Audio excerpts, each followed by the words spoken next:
إلى حضرة النبي محمد صلى الله عليه وسلم. الفاتحة. أعوذ بالله من الشيطان الرجيم. بسم الله الرحمن الرحيم. إياك نعبد وإياك نستعين صراط المستقيم صراط الذين أنعمت عليهم غير المغضوب عليهم ولا الضالين. السلام عليكم ورحمة الله وبركاته. Waalaikumsalam. Bismillahirrahmanirrahim. Alhamdulillahirabbil alamin wa bihi nasta'in ala umuri dunya waddin. Wassalatu wassalamu ala asyrafil anbiya'i wal mursalin sayyidina wa nabiyyina Muhammadin wa ala alihi wa sahbihi ajma'in. Qala al-musannif rahimahullah ta'ala wa nafa'ana bihi wa bi ulumihi fid dharain amin. Faslun, ini satu fasal. Wa syurutis sholati, dan bermula syarat-syarat sholat itu al-Islam. Yang pertama ialah Islam. Itu sudah sangat jelas. Orang yang tidak Islam maka tidak sah sholatnya. Wa tamyizu, dan yang kedua adalah tamyiz. Artinya anak kecil yang sudah bisa membedakan mana yang baik, mana yang buruk, bisa makan, minum dan beristinja sendiri, bisa diajak berbicara, kalau ditanya bisa menyambut dengan baik. Nah, maka anak kecil itu yang kurang lebih umur 5 atau 6 tahun adalah anak kecil yang sudah mencapai usia tamyiz, maka sahlah sholatnya. Jadi harus bisa dibedakan antara syarat sah sholat dengan syarat wajib sholat. Syarat sah sholat itu adalah tamyiz. Artinya kalau seorang anak kecil sudah mumayyiz, kalau dia berwudu dengan benar sesuai aturan, maka wudunya sah. Kalau dia sholat dengan benar sesuai aturan, maka sholatnya pun sah. Bahkan kalau dia jadi imam, maka orang yang bermakmum kepadanya pun dua sah.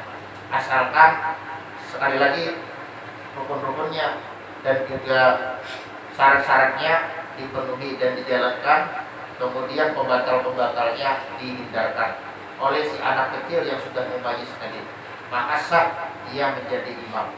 Nah, oleh karena itu biar jangan heran daripada para auliya Allah Subhanahu wa taala, mereka itu mulai dari kecil sudah banyak yang alim-alim. Di antaranya Syekh Salman Al-Madani, Sidin itu umur 7 tahun sudah hafal Al-Qur'an. Bayangkan, siapa di sini umur 7 tahun hafal Al-Qur'an? Nah, yang ada cuma menyambat Al-Qur'annya. Jangan lupa. Atau misalnya bepadah hafal Quran dari Fatihah sampai An-Nas, ternyata Fatihah lawan An-Nas sendiri yang hafal. Tengahnya ada yang lo. Nah, ini bukan.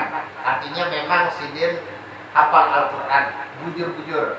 Nah, ada juga yang pendek mengarangnya Al-Quran atau kitab-kitab agama. Nah, itu di luar kepala berataan. Nah, ini kurang pahala dia. Berataan kitab gereja yang masuk ke dalam kepala yang lebih pelan. Berataan di luar. Nah, tapi kalau saya semak ini memang betul-betul Sidin hafal Al-Quran sejak umur 7 tahun. Nah, kemudian umur 9 tahun beliau menyandang gelar sebagai seorang yang faqih, seorang yang ahli fikih, yang paham hukum-hukum agama Islam, mana yang halal, mana yang haram, mana yang sah, mana yang batal, dan seterusnya. Itu adalah umur 9 tahun. Beliau berguru kepada Syekh Muhammad Sulaiman Al-Qurdi yang datang daripada Mesir, yang mana beliau ini menulis beberapa kitab, yang diantaranya adalah yang paling terkenal kitab Awasil Madaniyah, yang merupakan hasyiah daripada Syarah Minhajul Qawim, yang mana Syarah Minhajul Qawim itu adalah merupakan syarah karya Ibnu Hajar atas kitab yang kita baca ini, yaitu kitab Fatimah Al-Hadramiyah. Nah, jadi sebenarnya Syekh Salman ini dari segi ilmu fikih seperguruan dengan Datuk Kelampayan, karena Datuk Kelampayan pun belajarnya kepada Syekh Muhammad Sulaiman Al-Qurdi. Nah, tapi kemudian Datuk Kelampayan belajar ilmu thariqah kepada Syekh Salman. Nah, jadi beliau sudah faqih umur 9 tahun. Nah, sekalipun waktu itu misalnya beliau belum balik, tapi dengan kefaqihan beliau, maka beliau bisa menjadi imam. Beliau sah untuk diikuti oleh orang-orang dewasa. Nah, seandainya ada anak-anak kecil di masa ini seperti beliau, maka itu hukumnya sah-sah saja, sangat sah. Nah, karena anak kecil yang seperti itu adalah anak kecil yang ajaib. Nah, dulu pernah juga ada cerita di itu ditarim salah seorang daripada masyayikh, anak kecil daripada keturunan masyayikh Bapak Dol yang masih umur 9 tahunan tapi sudah faqih. Nah, tapi itu di masa-masa lalu. Nah, itu ditarim. Jadi sudah faqih.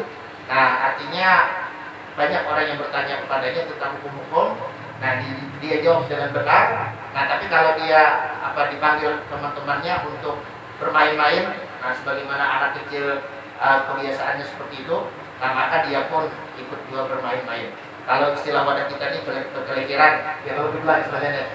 Nah itu, jadi orang-orang dulu memang banyak yang ajaib-ajaib yang mereka itu masih muda-muda, bahkan masih anak-anak, tapi sudah paham betul dengan ilmu agama.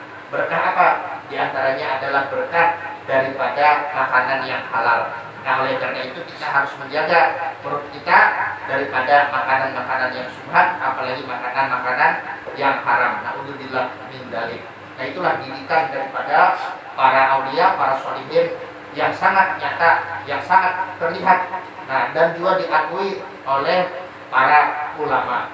Nah, para ulama maksudnya orang-orang yang paham ilmu agama, bukan sekedar paham-paham biasa, tapi betul-betul paham kan demikian. Waduhulul waktu. Nah, kemudian lagi di antara syarat sah sholat itu adalah masuk waktu. Nah, masuk waktu yaitu dengan yakin atau dengan zon. Maksud zon ini maksudnya ialah dengan dugaan kuat. Nah, yaitu beristihad. Nah, dengan yakin misalnya dengan melihat matahari. Kalau matahari itu ada di ufuk timur, matahari ada di ufuk timur, tapi masih di dalam, masih belum terbit, sudah kelihatan cahaya di ufuk itu. Nah, cahayanya memancar, tapi kalau kita yang di daratan tidak bisa melihat itu cahaya. Yang bisa melihat itu adalah orang-orang yang di pinggir pantai, yang pas menghadap arah timur, yang tidak terhalang apa-apa. Nah, yang di situ bisa istilahnya dibikin garis ufuk. Nah, artinya garis yang istilahnya itu bukan betulan garis, tapi ini adalah garis yang telah dibikin lah, diilustrasikan oleh para ahli falak. Tapi falak ini bukan falak yang kita ini yang oleh istilahnya deh. Nah, ini falak nang nyabul atau hisab nang nyabul, nah itu beda lagi. Jadi masuk waktu, misalnya ada orang-orang yang di pinggir pantai yang langsung menghadap ke arah matahari terbit posisinya, dan juga memang tidak terhalang apa-apa lagi sehingga bisa bikin garis ufuk. Nah, sebelum naik ke atas ufuk itu matahari sudah ada mulai cahayanya, artinya itu adalah terbit fajar. Nah, berarti dia dengan yakin menyaksikan bahwasanya fajar telah terbit, bahwasanya subuh telah tiba. Nah, kemudian begitu naik ke atas, nah sudah istiwa, sudah persis di atas kepala kita masing-masing. Kemudian beberapa detik bergelincir, nah itu disebut waktu zawal. Nah, waktu zawal itu adalah waktu zuhur. Dia menyaksikan langsung. Nah, itu artinya dia melihat masuknya waktu sholat dengan yakin. Nah, kemudian lagi misalnya ada orang-orang yang di daerah barat yang langsung menghadap tempat di mana matahari terbenam. Nah, dan juga tidak ada penghalang apa-apa. Dia lihat betul bahwasanya matahari itu sudah menyentuh ufuk. Nah, masuk ke dalam ufuk barat, nah berarti sudah masuk waktu maghrib. Nah, kemudian kalau mega merah itu bisa dilihat di mana-mana. Tapi yang paling jelas itu tetap di pinggir pantai, menghadap ke barat. Nah, itu masih ada mega merah, berarti masih ada waktu maghrib. Nah, menurut kaul dalam madzhab Imam Syafi'i, kaul qadim yang ditarjih atau yang dimenangkan oleh ulama Syafi'iyah yang terkemudian. Kalau kaul jadid, nah itu sebentar saja waktu maghrib, yaitu apabila kita sudah melaksanakan asbab sholat seperti kita anggaplah misalnya beristinja, kemudian kita berwudu, kemudian kita menutup aurat, nah kemudian kita sholat 3 rakaat, kemudian lagi sholat 2 rakaat. Nah, sesudah itu tidak berapa lama dalam qaul jadidnya Imam Syafi'i sudah selesai waktu maghrib, itu hanya sebentar. Kalau sudah habis itu waktu maghrib, nah kita terlambat, maka niat maghrib kita adalah kodoan sekalipun belum sampai waktu isya. Sama seperti sholat subuh. Nah, kalau sudah terbit matahari, maka kita sholat subuh itu adalah qadaan, sekalipun belum sampai waktu zuhur. Tapi itu qaul jadid yang dikalahkan, yang dianggap janggal oleh mayoritas ulama bermadzhab Syafi'i. Nah, jadi itu pendapat Imam Syafi'i sendiri ditolak oleh murid-murid Sidin, oleh pengikut-pengikut Sidin.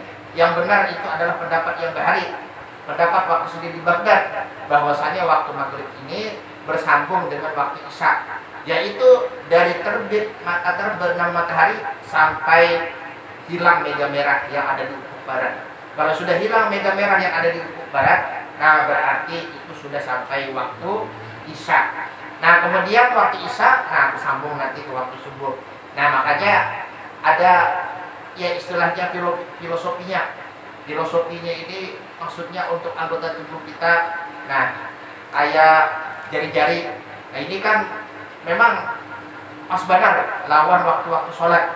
Nah misalnya kan ini waktu subuh, nah ini waktu zuhur, waktu asar, waktu maghrib, waktu isya. Nah artinya dari subuh ke zuhur, nah ini kepanjang. Dari zuhur ke asar kehidab waktunya. Dari asar ke maghrib, nah ini kehidab juga. Dari maghrib ke isya kehidab. Nah dari isya ke subuh, nah ini terpanjang mengeliling. Nah kan seperti itu. Jadi ini mungkin ya semacam rahasia alam. Artinya Allah Ta'ala meletakkan kode-kode tertentu di tubuh kita. Nah ini versi tumbuhan orang-orang yang ahli sholat. Adapun orang-orang yang penghulu itu beda kan itu. Nah paham jangan semalam lah. Kalau penghulu ya kan ini, nah artinya ini relatian. Nah ini yang pertama, ini yang kedua, ini yang ketiga, ini yang keempat. Nah artinya untuk melalui yang ini, nah harus yang ini dulu perjuangannya berat. Nah bila ini kawan dilalui, ini kesini nyaman aja lagi. Tapi bila ini kada kawan dilalui, nah ini berat sudah. Nah makanya kan dari sini ke sini ini bedanya yang lebih berat. Artinya cukup memerlukan perjuangan yang istilahnya itu mati-matian kalau belah. Nah ini biasanya orang kawin 2 atau 3 atau 4. Nah ini cocok jadi politisi. Artinya bisa mewaluhi bini yang kedua, ketiga, keempat. Yang paling utama yang pertama. Nah yang paling pertama itu yang biasanya jadi korban waluhnya. Kan biasanya kayak itu. Amun kada bewaluhan, ya bubuhannya kada bakal damai, bakal berpacahan piring terus. Nah artinya itulah beratnya ta'adudul azwaj. Nah tapi istilahnya itu hanya orang-orang tertentu yang bisa menghadapinya dengan sabar. Nah arti sabar ini kan artinya kalau hendak bujur-bujur ya jarang bekerampok lah. Kalau bekerampok ini pasti ada bang biasanya. Cuma yang sekiranya jarang bekerampok itu kayak apa? Nah ini yang dipikirkan oleh orang-orang lah. Artinya sekiranya ada banyak dosa. Nah artinya seberataan nyaman. Artinya di dunia nyaman, di akhirat nyaman kan seperti itu. Nah cuma kalau kedua-duanya nyaman ini biasanya jarang ya kalau lah. Nah makanya ujar Roma Irama berakit-rakit di hulu kan itu nah berakit-rakit di hulu, berenang-renang ke tepian. Artinya bersakit-sakit dahulu, bersenang-senang kemudian. Artinya kalau kita hendak mendapatkan kenyamanan di akhirat, otomatis di dunia ini kita bersakit-sakit dahulu. Amun hendak nyaman kedua-duanya itu biasanya jarang sekali terjadi. Nah makanya sebagian orang salah tafsir. Rabbana atina fid dunya hasanah diartikan fid dunya hasanah itu adalah sugih. Artinya di dunia baik, di akhirat pun baik. Nah sebagian orang mengartikan fid dunya hasanah itu adalah sugih. Kebaikan di dunia itu adalah pesugihan. Padahal yang sebenarnya kebaikan di dunia, hasanah di dunia itu adalah takwa. Nah jadi orang banyak salah kaprah sehingga berhimmat baca di dunia dengan harapan di dunia nyaman, di akhirat pun nyaman. Nah sekalinya ujung-ujungnya di akhirat babaya nyaman. Nah karena apa? Karena salah kaprah. Jadi yang sebenarnya itu hasanah di dunia ya lain dan bukan adalah takwa kepada Allah Subhanahu Wa Taala, senantiasa berada di bawah naungan ridhonya. Yang mudah-mudahan kita termasuk daripada orang-orang yang demikian. Amin ya rabbal alamin. Nah kemudian yang berikutnya, nah wal ilmu bifardiyatiha, dan mengetahui dengan kefarduan itu sholat. Artinya kalau ini adalah sholat fardu, maka kita harus meyakini bahwa ini adalah sholat fardu. Nah jadi masuk waktu tadi yang yakin itulah yang melihat fenomena alam, yang melihat gejala alam.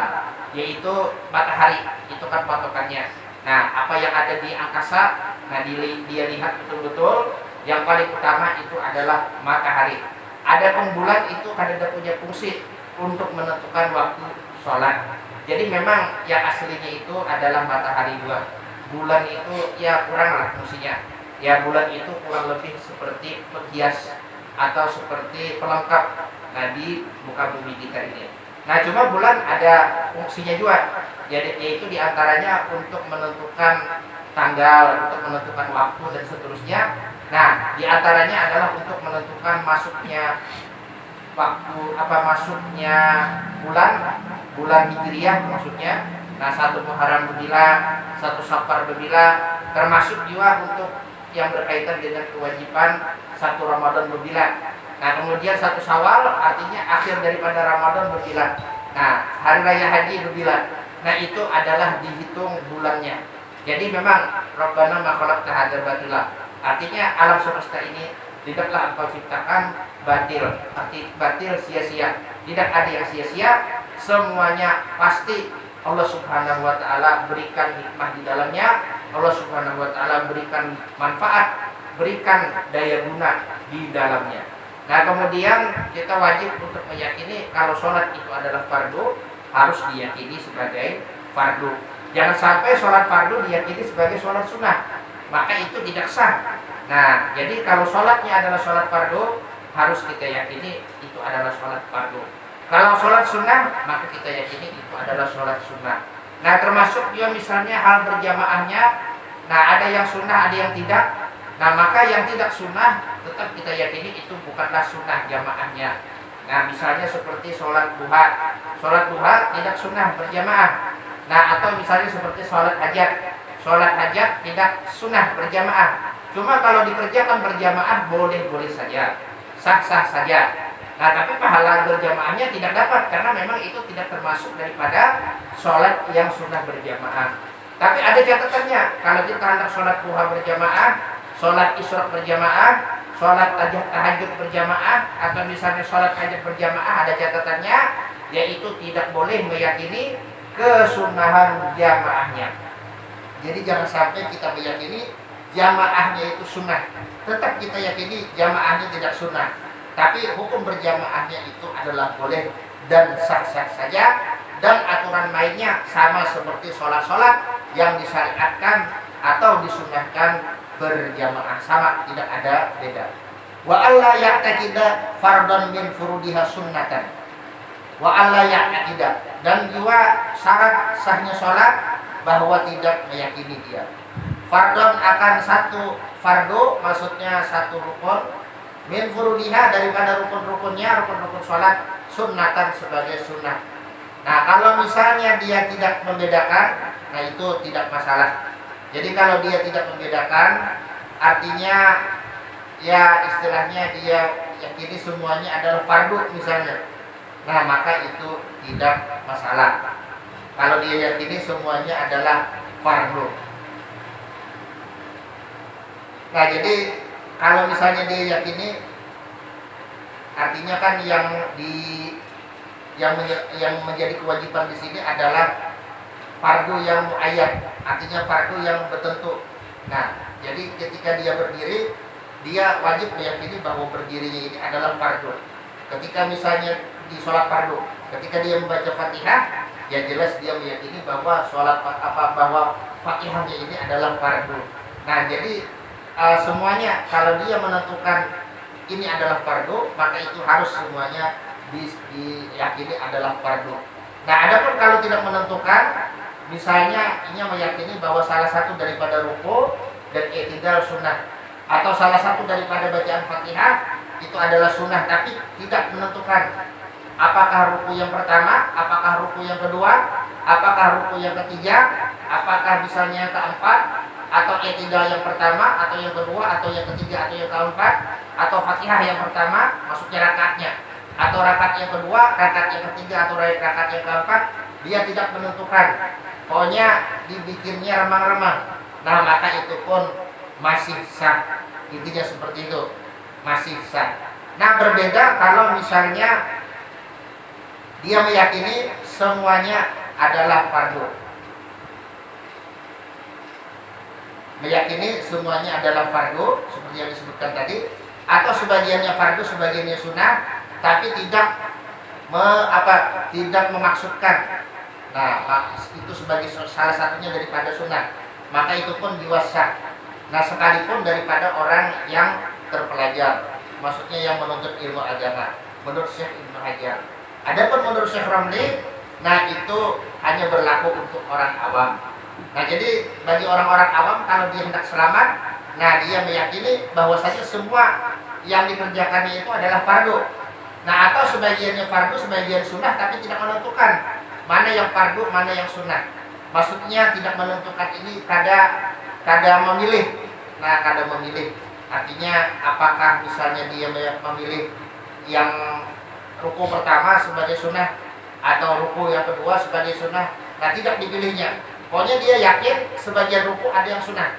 Dia yakin sebagian sujud ada yang sunnah. Nah, kalau demikian itu tidak masalah. Yang penting kada menentukan. Maksudnya kada bertunjuk. Nah, kada bertunjuk artinya ini yang sunnah. Nah, kalau yang ini fardu. Kadang itu.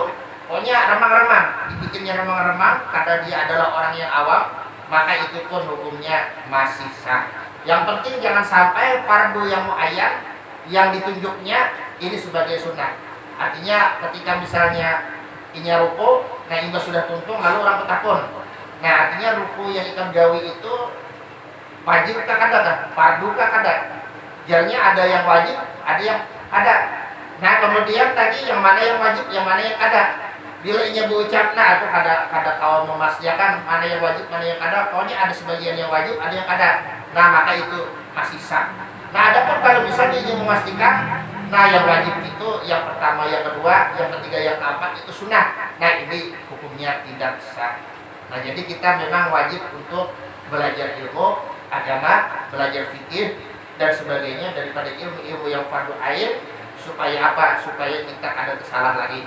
Nah, kalau urusan yang lainnya ini juga perlu.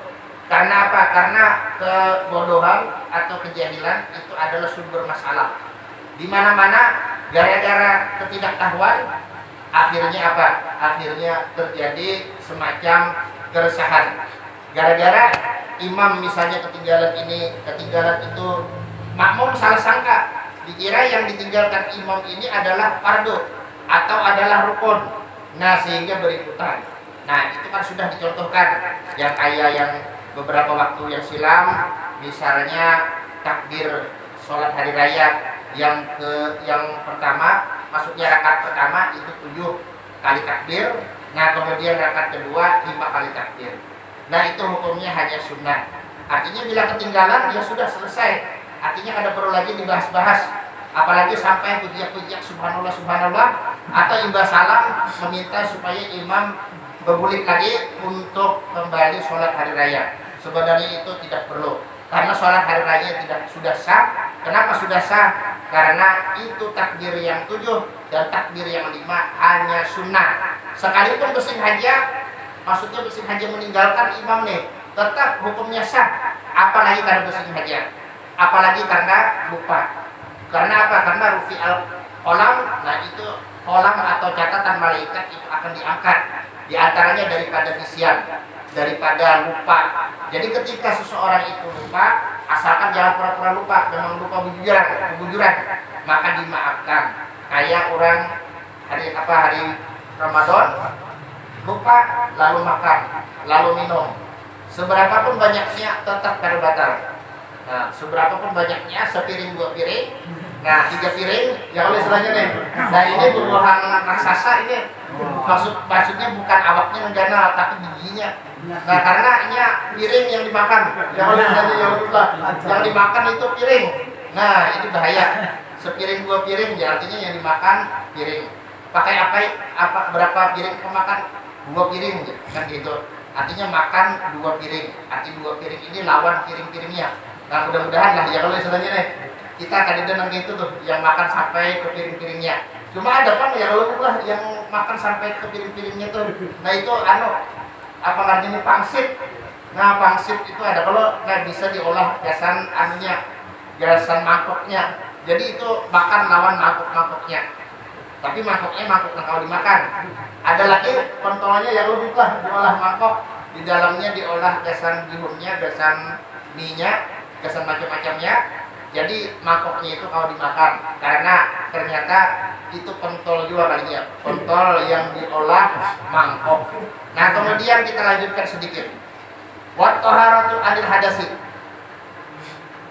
Jadi kalau misalnya imam ketinggalan tadi itu ada masalah, atau imam ketinggalan itu tashahud awal itu pun juga kada perlu dipersoalkan berpanjang lebar, karena ketinggalan tashahud awal sah saja sholatnya sah, tidak ada yang tidak sah.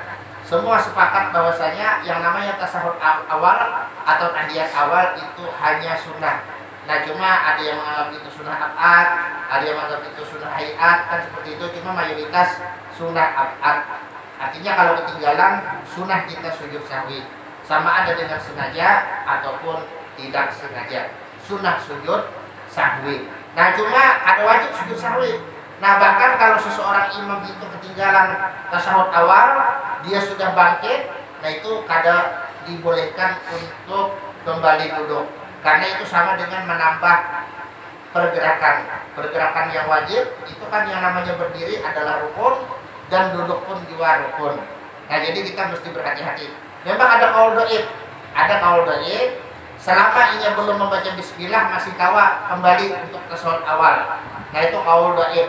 Tapi yang mau tamatnya, kalau sudah dia berdiri betul, nah itu sudah selesai waktu dia membaca tasyahud awal. Jadi kalau sudah berdiri betul, tidak boleh lagi dia kembali duduk untuk tasyahud awal yang dia ketinggalan, sama ada dengan sengaja atau dengan tanpa sengaja. Jadi kita mesti berhati-hati. Jadi yang mau tamatnya, kalau sudah kita berdiri betul, nah si makmum kada perlu subhanallah. Nah cukup bihilipannya sudah. Tapi kada jangan bihilipan orang alabiyo. Kalau bihilipan orang alabiyo, ujung-ujungnya kita kada sah. Kenapa? Karena kada bersuara. Nah, tiba sudah imam misalnya ketinggalan tasawuf awal, bihilipan aja ya gurunya. Nah sekalinya dasar bujur muridnya bihilipan, kada lagi membaca apa-apa. Nah ini jelas kada sah. Paham jalallah. Nah sama kayak nikah bihilipan. Nah itu pun juga kada sah. Paham jalallah. Kenapa? Karena nikah itu harus dengan ucapan. Nah kalau dihidipkan itu berarti kededanan mensahkan. Nah kecuali orang bisu. Nah orang bisu bisa dengan isyarat. Nah adapun orang yang berpender, yang waras kayak bukan kita, nah itu kada sah nikah dihidipkan. Nikah itu harus bersuara, harus ada ucapan qabil tu nikah. Nah kalau kada maka selawasan. Pakai hukum yang manapun, nikah berdiaman, nikah dihidipkan kada sah. Kan seperti itu. Fa'in sabaqahu batalat. Nah, fa'in sabaqahu maka apabila wa taharatu anil hadasi. Dan juga yang berikutnya adalah taharah, artinya bersuci anil hadasi, daripada hadas. Nah, itu sudah jelas, baik hadas kecil ataupun hadas besar. Fa'in sabaqahu batalat. Maka apabila mendahului akan dia, maksudnya oleh hadas. Nah, oleh hadas maka itu hukumnya membatalkan. Jadi kalau misalnya kita kedatangan hadas, sama ada sebelum sholat ataupun di dalam sholat, misalnya hadas kecil atau hadas besar, maka apa? Maka wajib atas kita untuk berwudu kalau kena hadas kecil, dan untuk mandi kalau kena hadas besar. Alhamdulillah terdapat lawan muslimin selanjutnya lawas setelah kada mendapat imbah hari raya haji hari raya puasa kan deh, imbah hari raya puasa ada imbah hari raya puasa apa ya lah sebelum sebelum puasaan sudah kada mendapat. Nah alhamdulillah kan sidin. Maka melihat sidin asa nyaman hati. Pokoknya ya apa jurang tuh asa ingatannya kayak ada public figure yang harus kayak gimana kan gitu ya memang gitu Bang. Artinya menurut penelitian satu orang manusia punya miripan itu 7 jar sebediaannya. Nah jadi jangan bingung bila ada kan misalnya kita ketemu orang yang tidak mirip-mirip. Nah cuma ada yang jauh miripannya, ada yang parakan gitu lah. Nah ada misalnya nih orangnya di Banjar sekalinya miripannya di mana? di Jakarta misalkan ya Allah. Nah apalagi artis ya Allah Pak makin mantap lagi kan gitu lah begayaan zaman lain. Alhamdulillah ya kalau artinya artisnya nang artis nang orang Islam tuh kadang nang artis nang orang nang lain Islam kan alhamdulillah ya mudah-mudahan ya Pak artis nang itu tuh kayak si Jun juga kan artinya dari segi kesolehannya ya kalau nah dari segi kesolehannya mudah-mudahan kayak Mama Muslimin amin ya rabbal alamin. Nah jadi apabila kita terkena hadas baik itu hadas kecil atau hadas besar wajib kita untuk apa? Untuk bersuci.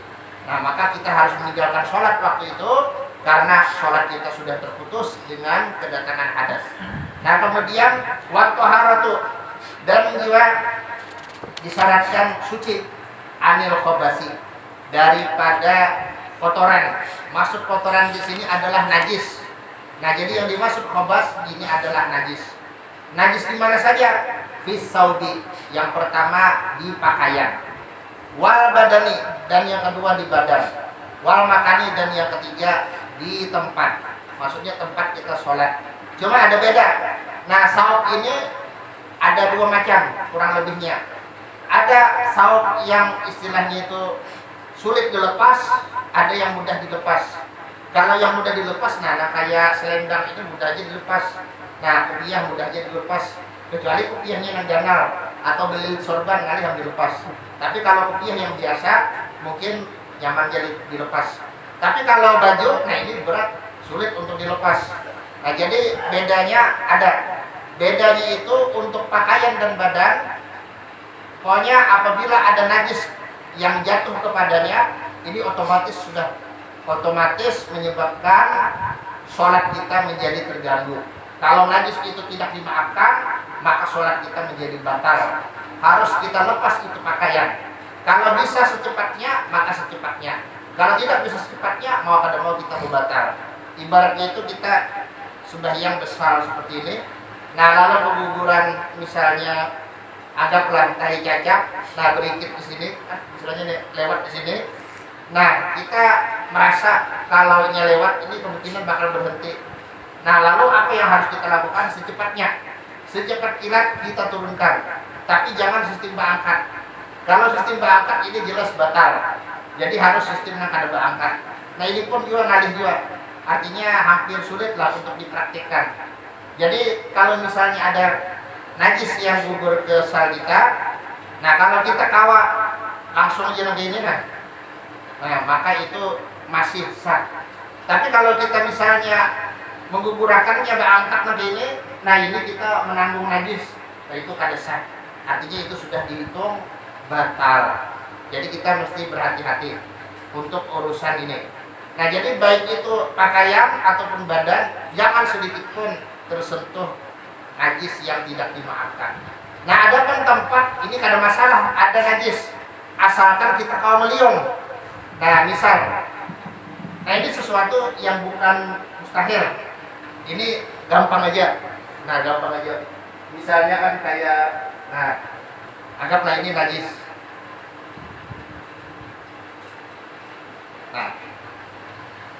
Nah kita sembahyang ini. Kalau najisnya di sini kan ada masalah. Najisnya di sini kan ada masalah saat ini. Nah, asalkan pas misalnya sujud, nah kita liumakan dari pakaian kita dan juga dari tubuh kita. Nah, amalan ini menjadi imam pas kena ini, nah jelas sudah batal karena mengenai lawan sesuatu yang kita tanggung, kan seperti itu. Nah maksud kita tanggung ini kita bawa. Nah jadi kalau misalnya kita mau menjaga yang sekira-kira kada kena, nah itu sah saja, paham jangan lah. Nah atau misalnya di sini, nah lalu tangan kita jangan sampai tersentuh, tapi kita ada di sini aja misalnya, nah ini ada masalah.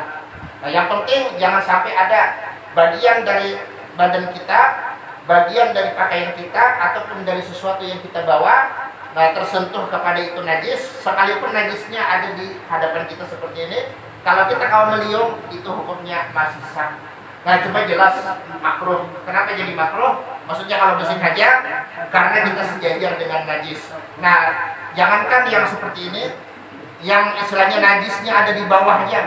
kita misalnya kan ya, ada melihat najis lalu kita tutupi dengan sejadah. Nah, artinya kita sholat sejajar dengan najis itu hukumnya adalah makruh. Cuma sah-sah saja, ada masalah. Artinya untuk urusan keabsahan itu tidak dipermasalahkan. Nah, kemudian kita sambung. Nah, itu bedanya. Walau tanah jasa ba'du saubihi au badanihi. Dan seandainya terkena najis oleh sebagian pakaiannya. Jadi sebagian dari pakaiannya terkena najis. Au badanihi atau sebagian daripada badannya. Wajahilahu dan tidak mengetahui ia akan dia. Maksudnya akan itu najis. Karena tahu. Wajib ghuslu jami'ihi. Maka wajib dia membasuh seluruhnya, seluruh pakaian. Jadi dia misalnya anggaplah waktu jam 12. Nah, mungkin karena kehendakan bekami lalu akhirnya takami di selawar. Tapi ada banyak yang sampai ke selawar. Kan gitu istilahnya nih, karena kehendakan. Nah, artinya hendak menahan nih karena kawal lagi ditahani, cuma pas sudah ada keluar masih kawal lagi ditahani. Nah, jadi kan ada beberapa tetes yang mengenai daripada celana kita. Nah, karena bergasah-gasah, lalu kita anggap aja misalnya di kamar mandi. Nah, ini itu lalu keringat lagi, yang mana yang dikenainya? Apakah misalnya batisnya yang kanan, apakah batisnya yang kiri, keringat lagi? Nah, kalau itu keadaannya, maka apa? Maka itu kada usah beristihad, basuh berataan. Nah, itu wajib, bukan sunnah, wajib membasuh berataan. Kalau pakaian kita ada yang terkena najis, kemudian kita ingat lagi di mana andakannya, wajib untuk kita basuh berataan. Nah, walau salah nisfa mutanajisin. Nah, dan kemudian seandainya dia membasuh setengah daripada sesuatu yang terkena najis, maksudnya daripada pakaiannya, atau ya ini pakaiannya panggul yang paling jelas. Kalau tubuhnya ya mungkin kada terbayang lah. Jadi kan yang nyaman bayangannya adalah pakaiannya. Jadi misalnya di sebagian pakaiannya yang mutanajis itu dia basuh. Nah, kemudian baru dia basuh yang sebagiannya lagi. Maka apa tahura kulluhu summa baqiyahu, kemudian yang sisanya lagi, sisa daripada itu pakaian, maka suci seluruhnya. In ghasala mujawirahu, apabila dia membasuh nah bagian yang berdampingan dengannya, bagian yang berdampingan dengan setengah daripada yang mutanajis tadi. Nah, kalau kada wa illa fayabqal muntasafu ala najasatihi. Dan apabila kada ingin membasuh bagian yang berdampingan dengan pertengahannya itu, maka yang setengahnya masih dihukumkan najis. Nah, jadi ibaratnya itu kayak ini,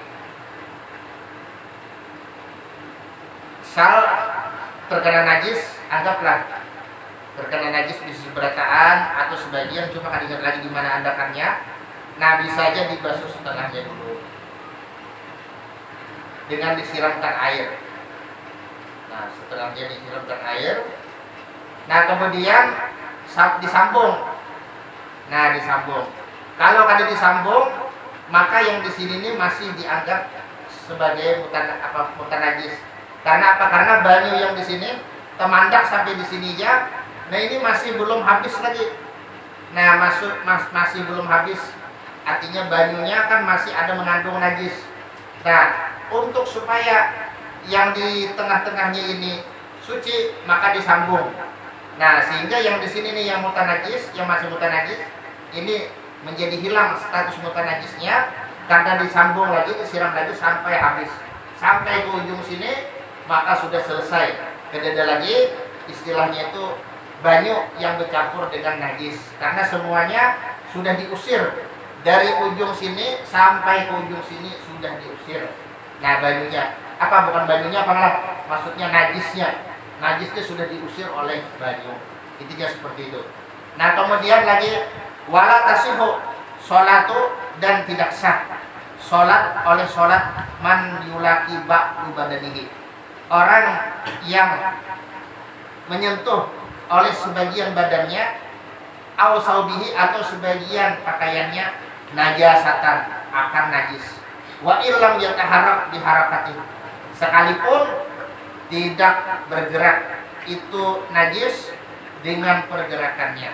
Nah itu tetap hukumnya kadesah.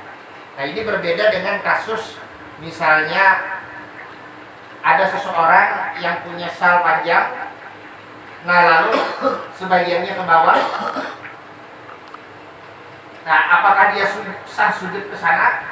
Nah ini kalau seluruh daripada ini kain karena bergerak dengan pergerakannya, di sini gana aja karena kepanjangan, maka itu sahnya sujud di sana. Tapi kalau tempat tegarak seperti ini, nah tegarak, nah maka itu pada sah sujud di sininya.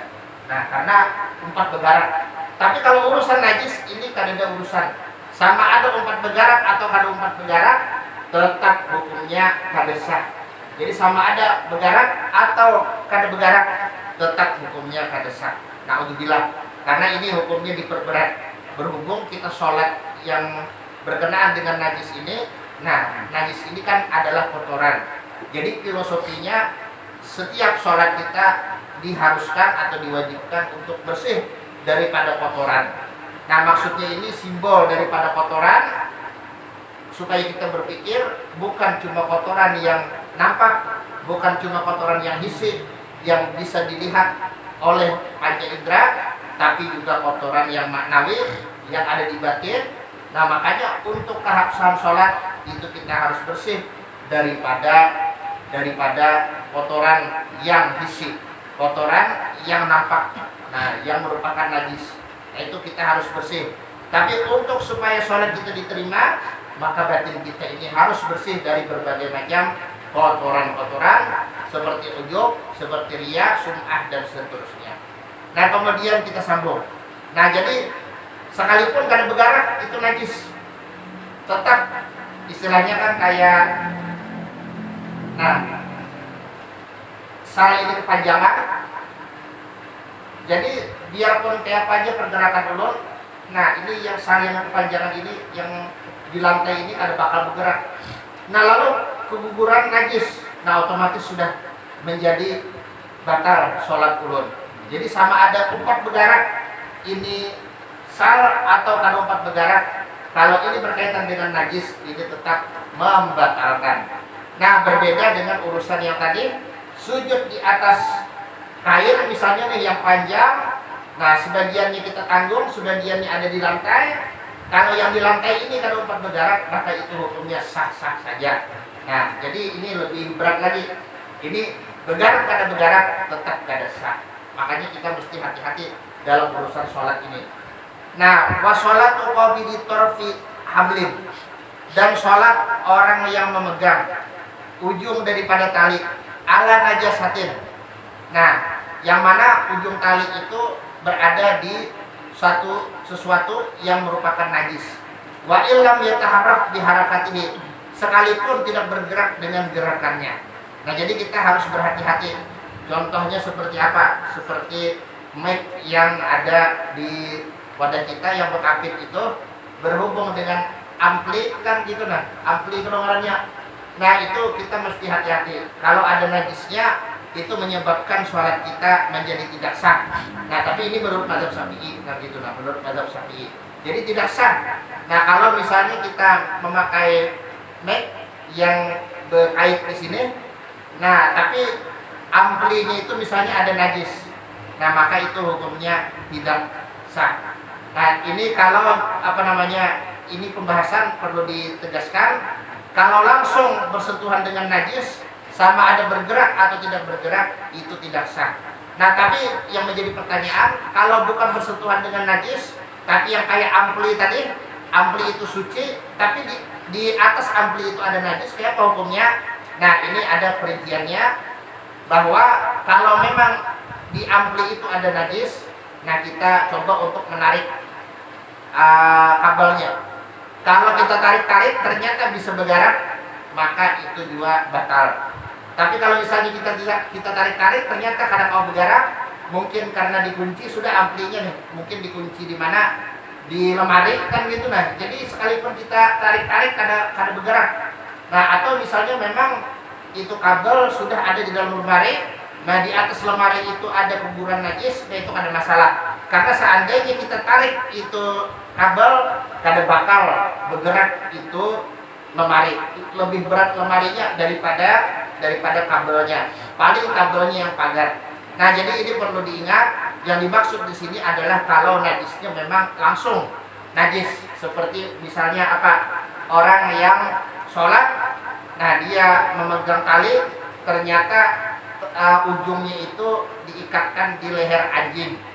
Nah maka itu jelas sama ada tempat bergerak anjingnya, atau kalau tempat bergerak ketika dia bergerak, ketika dia berdiri, kemudian ruku, kemudian i'tidal dan seterusnya, sekalipun anjingnya gana aja kalau tempat bergerak, tetap itu hukumnya menjadi kada sah sholat kita. Karena apa? Karena itu adalah sesuatu yang mahmul, yang kita tanggung, yang kita bawa.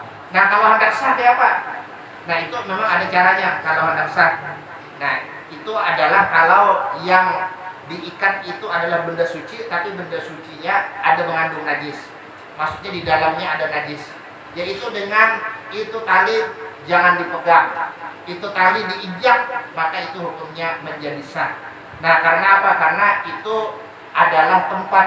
Nah yang kita pijak ini adalah tempat, bukan sesuatu yang kita pakai, atau bukan bagian daripada badan kita, atau bukan mahmul. Arti mahmul sesuatu yang kita pegangkah, atau kita bawakah, atau kita pikul, nah itu namanya mahmul.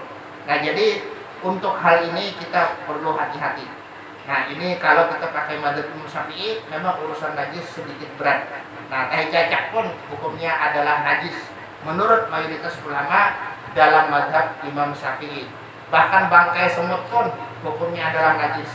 Nah atau misalnya bangkai apalagi nyamuk, bangkai yang kecil-kecil lah daripada serangga, itu pun juga adalah najis. Yang kada najis hanya bangkai manusia, tapi bangkai manusia kada mau dimakan. Nah kemudian bangkai ikan, masuk ikan ini seluruh jenis binatang-binatang air. Jadi kadang orang salah sangka maksud ikan di sini, samak di sini adalah seluruh jenis binatang-binatang yang hanya hidup di air. Rajungan, nah itu bukan ikan. Tapi sah saja, artinya bila rajungan mati kan itu, nah di pinggir pantai itu misalnya ini terdampar, nah maka sah saja biar makan. Nah kayak apa aja caranya? Nah amun hendak nang ganas itu nang mantah ya kalau, nah itu kayak bubuhan reok. Nah cuma jangan pernah diamalkan ya kalau, jangan orang abut, baik itu aja bakas mengaji di mana ya kalau. Nah kemudian misalnya cumi-cumi terdampar di pantai mati, nah itu sah saja kita makan bangkainya. Nah atau misalnya apapun daripada binatang-binatang yang hanya hidup di air, baik itu air tawar yaitu sungai dan sebagainya, ataupun air asin yaitu laut. Nah itu semua hukumnya adalah suci dan juga halal dimakan. Apapun daripada binatang yang hidup di air saja, nah apapun bentuknya, bagaimanapun jenisnya, itu hukumnya adalah suci dan halal dimakan. Nah jadi bangkai-bangkaian hanya 3 itu yang suci. Nah dalam madzhab kita. Nah jadi ini agak berat. Kalau dalam madzhab Syafi'i memang urusan najis menajis ini mungkin yang paling berat. Kalau madzhab yang lain misalnya kayak bangkai binatang-binatang yang darahnya tidak mengalir seperti semut dan sebagainya, nah itu hukumnya suci bagi mereka. Jadi kalau misalnya orang ini sholat, nah imbas salam hanya ingat bahwa di dalam sakunya ini ada misalnya bangkai semut. Nah maka kalau kita pakai madzhab Syafi'i ya jelas harus diulang. Tapi kalau pakai madzhab yang lain, nah madzhab Imam Malik misalnya itu kada diulang. Nah untuk urusan bangkai ini ternyata cucu murid lah, bukan cucu bujur lah, cucu murid. Maksudnya ini kan Imam Syafi'i punya murid, kemudian murid Sidin ini punya murid lagi, nah itu adalah Imam Qafal. Nah ternyata beliau mengumpulkan pendapat yang mengatakan bahwasanya bangkai binatang yang darahnya tidak mengalir seperti semut, seperti apapun daripada serangga-serangga, atau misalnya cacak. Nah cacak itu pun juga kada mengalir darahnya. Nah pian buktikannya, pian potong ekornya, bahkan ekornya itu masih hidup. Nah, darahnya sedikit pun tidak kelihatan, tidak ada yang menurun ke lantai sama sekali. Nah, itu cicak termasuk daripada binatang yang darahnya tidak mengalir ketika tubuhnya dipotong-potong atau dibedah dan sebagainya. Nah, jadi dalam urusan najis memang mazhab kita ada ketat. Termasuk misalnya tahi-tahi ayam. Dalam mazhab kita ini memang ada urusan. Pokoknya bila ada tahi ayam, nah itu kada sah. Nah, kecuali tahi apa ya umumul balwa. Maksud umumul balwa ini misalnya ayamnya di mana-mana. Nah, ini mungkin kampung peternak. Di sini ayam, di sana ayam kan di mana-mana. Sampai ke kamar-kamar dimasuki oleh ayam. Nah, ini kan ini ada juga ya Allah orang nang keayaman sampai ayam ini dibawa ke kamar, ada juga. Mau lah kurungan ya Allah selanjutnya. Mau lah kurungan kena bagus benar, kena rapi benar, kena bias-bias biar tetangga ikan mau lah kurungan nanti itu percuma karena dicuntan maling. Sekalinya ujar sidin, aku kan ada gasan di luar rumah, aku gasan mandek di kamar. Nah, rumahnya sayang benar sidin lawan ayam jangkau itu, jadi diangkat di kamar, dibawain guringan. Nah, ibu itu pulang apa? Ibu itu pulang deh di lantai itu sudah bersih aja, menyiapkan karung atau yang sebangsanya lah. Jadi kalau ayamnya behera di situ aja. Nah, jadi karena bila sudah siang hanya dibuangkan deh. Nah, itu bagus saja Bang, kalau memang nanti itu keadaannya. Nah, cuma itu manusia langka Bang ya Allah. Ini jarang sudah. Nah, ayam jarang misalnya ini Bang. Artinya ayam ini di luar-luar rumah aja lah. Kalau di junta kurang ya itu anggaplah sedekah lawan maling ya Allah. Nah, yang penting di wadah kita ini, di zaman kita ini, nah yang habang-habang itu benar Bang. Artinya yang habang-habang itu nah amun pina ada di kamar asa tenang hati ya Allah. Amun kada ada di kamar, nah ini yang timbul gelisah. Nah, ini tergantung kekuatan tauhid ya lagi. Kalau tauhid kuat ya insyaallah setumpah ya Allah Subhanahu wa taala mendatangkan rezeki, kada perlu gelisah yang berlebihan. Nah, tapi kalau tauhid lemah, nah itu yang terpikir macam-macam lah. Nah, terpikir itu akhirnya terlanggar ajaran atau syariat Allah Subhanahu wa taala. Nah, jadi ini sedikit daripada pembahasan tentang apa? Tentang syarat-syarat sholat. Maksudnya syarat-syarat sah-sahnya. Kalau ada yang berpetakun, silahkan aja. Insya Allah akan kita sambung lagi tentang syarat-syarat sah sholat ini. Nah, ada panjang deh. Ya mungkin sekitar 3 pertemuan lah atau 4 pertemuan syarat-syarat sah sholat. Karena ini adalah termasuk daripada perkara yang penting yang harus kita ketahui bersama supaya apa? Supaya sholat kita menjadi sah. Ya kalau abang muslimin lah. Nah, alhamdulillah. Alhamdulillah. Ada tantangan yang kita gunakan silakan. Kalau ada yang takut. Nah, Mas Badar ya Allah. Itu semalam dicari dah. Iya. Iya. Iya. Buang air besar itu kan keluarnya kena percikan banyu yang di polsek tuh misal air di pipi mulutnya itu kan terbasuh kan Ustaz, ternyata terbasuh di bagian yang itunya aja jadi ya kalau kita bawa yang di pipi polseknya tuh Ustaz, Yang di kloset itu rata-rata ya najis Bang. Soalnya ini terhubung dengan najis kan gitu nah. Gitu. Bilang gak ada danyain nah suci kan gitu nah. Soalnya dia bersambung lawan najis yang ada gitu. Di dalamnya itu kan ada najis lagi ya Allah gitu. Iya. Nah makanya memang di antara sunnah Rasul itu di antaranya misalnya kan sidin itu biasanya itu sudah berkamih. Nah itu ada sedikit dipercikan air ke mana? Ke pakaian sidin untuk menghilangkan was-was. Nah jadi kalau kita bersuci segala pintu was-was sebaiknya kita tutup. Di antaranya dengan kita yang membasuh bagian-bagian yang kemungkinan ada terkena percikan daripada itu air yang kita pakai untuk membasuh ya Allah ternyata turun ke lubang WC itu. Nah karena di situ ada banyu lalu memantul. Nah itu rata-rata jelas adalah najis. Kenapa? Karena yang di kloset itu kan berhubung dengan yang sesudahnya. Nah yang sesudahnya itu najis. Yang di dalam klosetnya itu kurang dari 2 kula, maka otomatis itu hukumnya adalah mutan najis. Nah jadi ya istilahnya kita berhati-hati paham ya Allah mengolah. Artinya daerah-daerah yang sekira-kira ada kemungkinan di situ terpercik air yang ada dari WC tadi, nah itu sebaiknya kita basuh untuk menghilangkan was-was. Dan kalau